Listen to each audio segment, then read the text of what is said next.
adult, walk in groups, and stay away from dark houses, Use safe costumes, make sure they fit well, and don't disrupt your visibility. And lastly, drive safe, slow down, and be alert in neighborhoods. Try to eliminate all distractions in the car.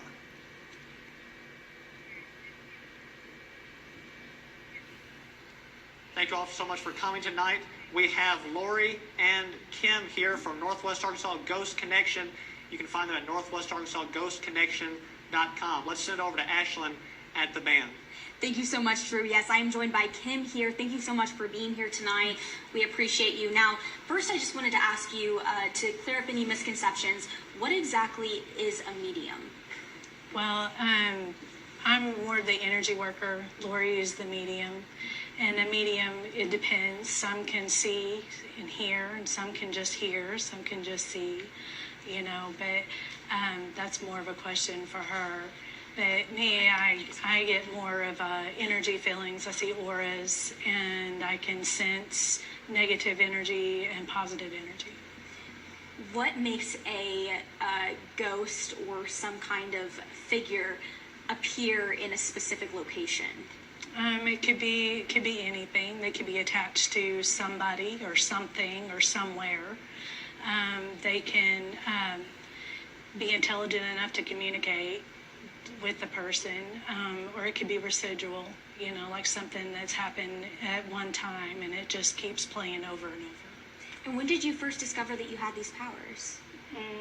Well, it's more of an ability, and ever since I was little, I could sense different things. I was a little bit more sensitive when I was younger and just kind of compressed it, but it's come back up, and with Lori's help, me and Lori together, we help each other.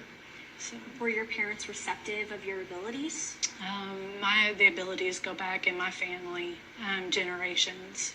My grandmother would have premonition dreams, and same with my grandfather. I have dreams, very vivid dreams, whether they're not premonitions, but I just have like nightmares, what you would say, whether or not it's a message or not, I don't know, but. Yeah, absolutely. Walk us through some of the experiences that you've had. Like if somebody walked in a room and they were not a good person, it would make me sick. And I have learned that as in paranormal experiences, I can sense when something's different, the energy's different. So, it's a fight or flight thing, you're either going to fight or you're going to run. And usually for a long time I ran, because I didn't understand why I had that feeling.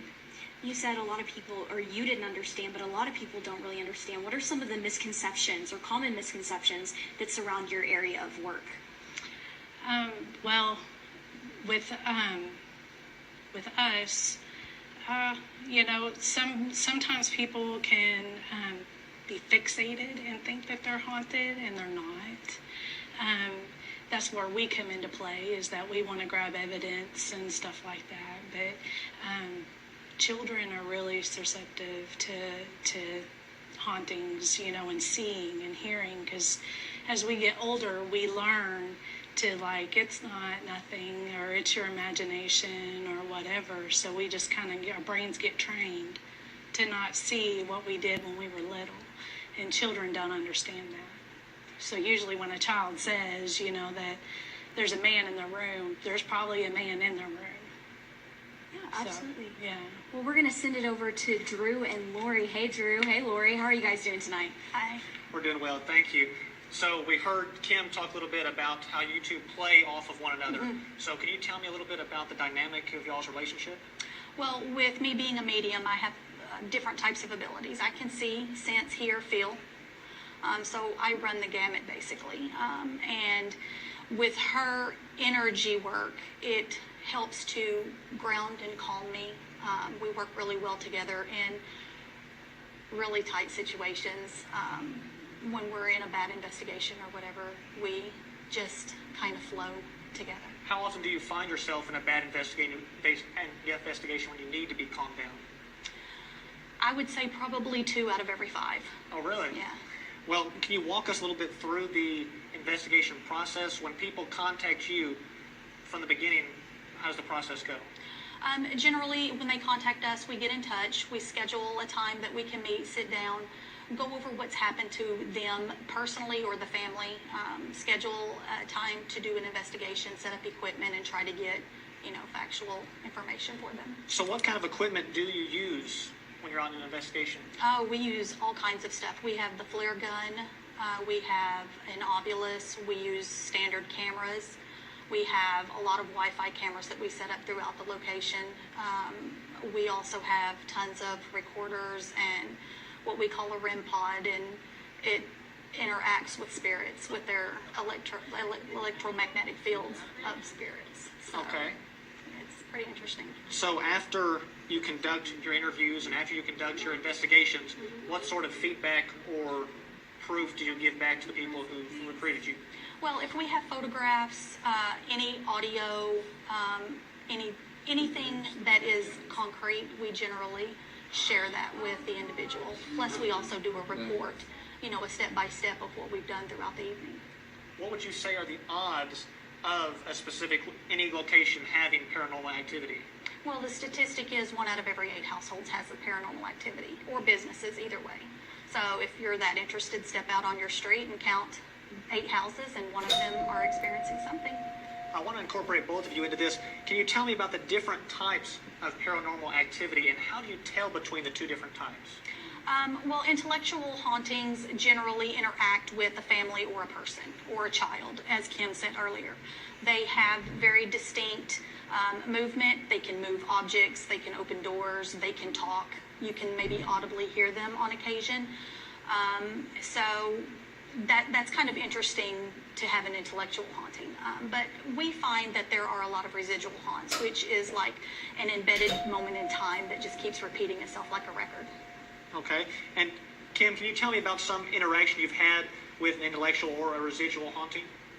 Well, we did an investigation earlier this year that actually I witnessed Lori's hair getting pulled and Lori being yanked back. And that is an intelligent haunting. How was that for you, Lori? Your hair got pulled? Well, it hurt.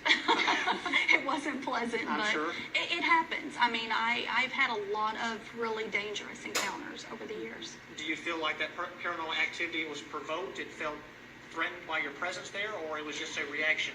I think it was more of an attention getter because a lot of spirits try to feel people out. And with me being a medium, I'm able to sense them and they know that. So it's a matter of testing me to see how far they can go. And just to wrap up here, what do you think are the reasons that we have these paranormal activities? Are they all coming from previous humans, or are they here to serve a specific purpose? Well, of course, any haunting is a person that was living at one point. Okay. And they either stick around because they choose to, or they are attached to a person, place, or thing. Okay. So, Well, thank you so much for joining us once again. It's Lori and Kim from NWA Ghost Connection. If you want to reach out to them, you can reach out at nwaghostconnection.com. Thank you so much for being here. You're welcome. Thank you. We appreciate the insight. The treats continue when we get back because we've got a treat for you. Stick around for more of UATV's Halloween Special.